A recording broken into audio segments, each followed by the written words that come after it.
morning! Happy Friday. Thank God it's Friday. Although nakabakasyon pa kasi ako, Teacher's Leave. Papasok ako sa Monday para sa sa orientation sa probationary. Papakita ko sa inyo. Ito yung ito yung harapan ng palengke ng Subic. Nakadaong yung mga bangka. Ang dami, no? Ayan, no? Ang dami nakadaong. Tapos, may mga bahay doon. Tapos, ang kanilang way of transportation. Ayan, ano bang tawag siya? Ayan, anong tawag dyan? Hindi ko alam. Lang? Ayan. Grabe, ayan, no? Ang daming bangka. Sobrang daming bangka. No? Ayan.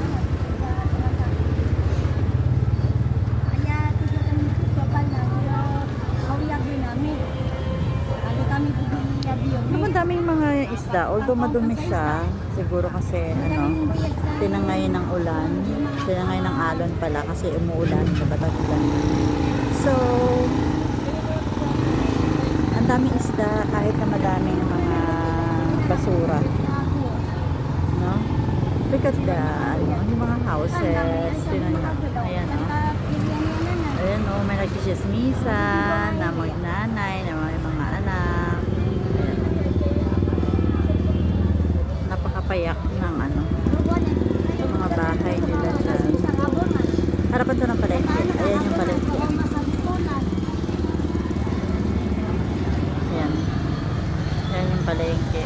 Dito kami kasi nagpaano yung asawa ko, nagdadaing na bangus kami ngayon. So pa siya, nakahantay dun sa bangus na pinatanggal niya yung mga hasang, mga tapos siya na yung magdadaing. Tapos yun yung ulam namin, tsaka munggo kasi diba pagka Friday, munggo day. Bakit ba? Bakit kaya ganun? Hindi ko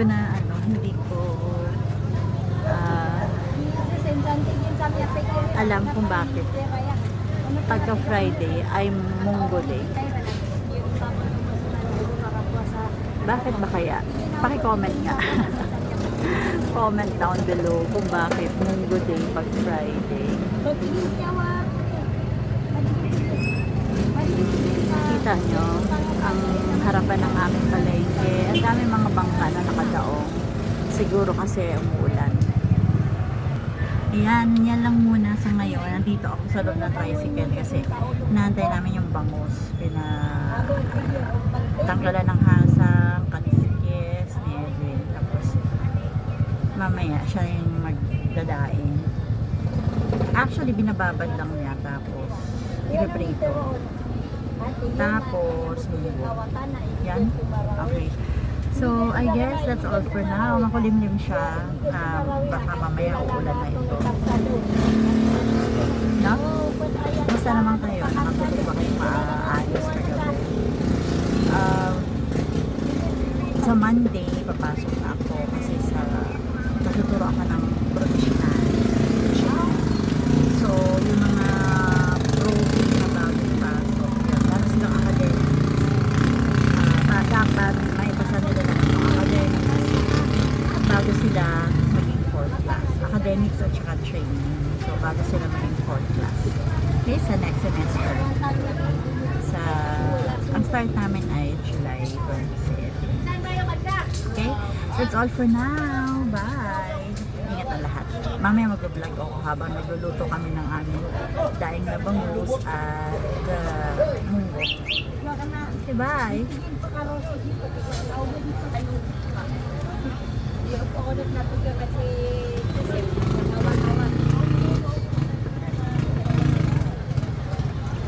Ayun o. Ano ba yan o? Ayan o. Yung nilalangoy niya yung box ng isda. Ayun ba yung doon sa niya. Siguro doon yung nakatira sa kabila. Tapos nilalangoy niya yung lalagyanan ng styro yun eh. Styro. Lalagyanan ng isda. Diba? Nakakatuwa. Ito yung hanap buhay dito. Syempre, kasi dagat. Bye na talaga. Bye!